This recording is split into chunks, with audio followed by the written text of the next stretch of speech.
महाराज कथा के बड़े रसिक हैं, कथा सुनने के बड़े प्रेमी। अच्छा, कथा सुनने से ही उनके हृदय में 3 लोग बैठ गए, राम लखन सीता मन बसिया। इस चौपाई के 2 अर्थ होते हैं। एक तो हनुमान जी के हृदय में राम जी, लक्ष्मण जी, सीता जी बैठी, और राम लक्ष्मण सीता के हृदय में हनुमान जी बैठे, दोनों हैं। तो क्या ये सही है? हाँ, बिल्कुल सही है। कैसे? देखो, हम एक बात बोलते हैं अक्सर, हम लोगों पर जब संकट आता है तो हम लोग किसको पुकारते हैं? राम जी। बोलो हाँ जी या ना जी। हम लोगों पर संकट आता है तो राम जी को पुकारते हैं, लेकिन कभी राम जी पर संकट आया तो वो वीर हनुमान को पुकारते हैं। इससे सिद्ध हो गया कि राम जी के हृदय में हनुमान जी बैठे हैं। अच्छा ठीक है, लंका में जानकी जी अशोक वाटिका में शोक में, अशोक वाटिका में शोक में बैठी माता जानकी जी के शोक को मिटाने वाले भी कोई हैं? तो बोले कौन? वीर बजरंगबली। और हनुमान जी ने उनके शोक को मिटाया। तो माता जानकी जी राम जी को तो देख नहीं पा रही थी लंका में, लेकिन हनुमान जी को ही देख करके प्रभु की याद को प्रबल कर लिया। तो माता जानकी के हृदय में भी हनुमान जी बैठ गए। तो जगह अब लक्ष्मण जी के हृदय में हनुमान जी कब बैठे? लक्ष्मण जी को शक्ति बाण लगा, कोई बचाने वाला नहीं। सुसैन नामक वैद्य ने कहा प्राण तो तभी बच सकते जब कोई प्रातः काल सूर्योदय के पहले ही संजीवनी बूटी ले आए।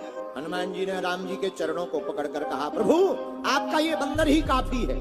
हनुमान, क्या तुम समय के पहले आ जाओगे? प्रभु आप कहो समय के पहले, आप हमें आज्ञा दो, हमारा बचपन से ही ब्रेकफास्ट में सूर को खाने का अनुभव है। तो राम जी बोले मतलब? बोले हम बचपन में एक बार ब्रेकफास्ट में उनको खा गए थे, अगर वो निकलने की कोशिश करेंगे तो हम डिनर कर लेंगे, निकल ही नहीं पाएंगे। आप चिंता मत करो, वो निकलेंगे ही नहीं। इतना कहते ही राम जी मुस्कुरा गए। संजीवनी बूटी लेकर के श्री वीर बजरंगबली वापस आए। जब लक्ष्मण जी के प्राण बचे तो लक्ष्मण जी जागे, तो भैया आपको बड़ा धन्यवाद। तब राम जी ने कहा हमें धन्यवाद मत दो, धन्यवाद देना ही है तो जिन्होंने तुम्हारे प्राण बचाए उनको दो। और जब लक्ष्मण जी को ये पता लगा तो लक्ष्मण जी गदगद हो गए, और लक्ष्मण जी ने भी हनुमान जी के रूप को अपने हृदय में रख लिया। तो जो हमने चौपाई ली वो सिद्ध हो गई। राम लखन सीता मन बसिया। अब देखो सिद्ध हो गया क्या? राम जी के हृदय में कौन? हनुमान। जानकी जी के हृदय में कौन? अब लक्ष्मण जी के भी प्रिय कौन? हनुमान जी। और हनुमान जी के प्रिय कौन? जब विभीषण ने माला दी, लंका की बेशकीमती माला, माता जानकी जी के हाथों से, लो हनुमान जी को दे दो। हनुमान जी ने माला ली, गौर से देखी। बंदर का एक स्वभाव होता है, कोई भी चीज दे दो वो मुंह में डालने की कोशिश करे। माला ली, एक एक दाना तोड़ा, मुंह से फोड़ने लगे। विभीषण ने ताना मारा, क्या बात है बंदर भाई, हनुमान जी ये क्या कर रहे हो? इतनी कीमती माला अब फोड़ क्यों रहे हो? इसको तोड़ तोड़ देख क्या रहे? हनुमान जी बोले हम तोड़ के देख रहे इस माला में राम है कि नहीं है। विभीषण ने कहा क्या उल्टी बातें कर रहे, माला में राम है, तुम माला की बात कर रहे। हनुमान जी बोले जिसमें राम नहीं है वो किसी काम का नहीं, तोड़ देना चाहिए। विभीषण ने ताना देते हुए, उलाहना देते हुए कहा महाराज क्या तुम्हारे हृदय में राम है या इसको भी तोड़ डालोगे?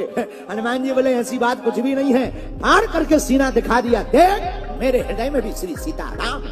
हम ऐसे ही नहीं, हमारे तो वन में भी राम जी को राम नाम से जप करके बस में कर लिया, और अपने हृदय में भी राम जी को बैठा लिया। तो राम जी के हृदय में हनुमान जी के हृदय में कौन? राम जी।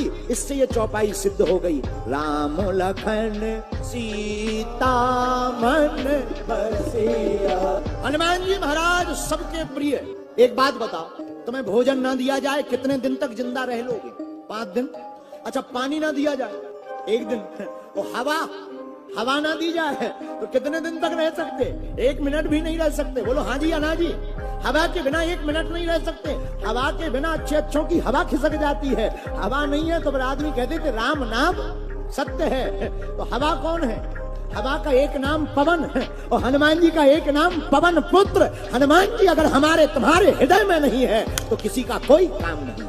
इसीलिए मेरे प्रियजनों, हम तुम्हें हनुमान कथा सुनाकर यही कहना चाहते, तुम्हें सौभाग्य मिला सत्संग सुनने का तो अपने हृदय में हनुमान जी को बैठा लो। तुम हनुमान जी को बैठा लोगे तुम्हारी जिंदगी में भी 4 चांद लग जाएंगे।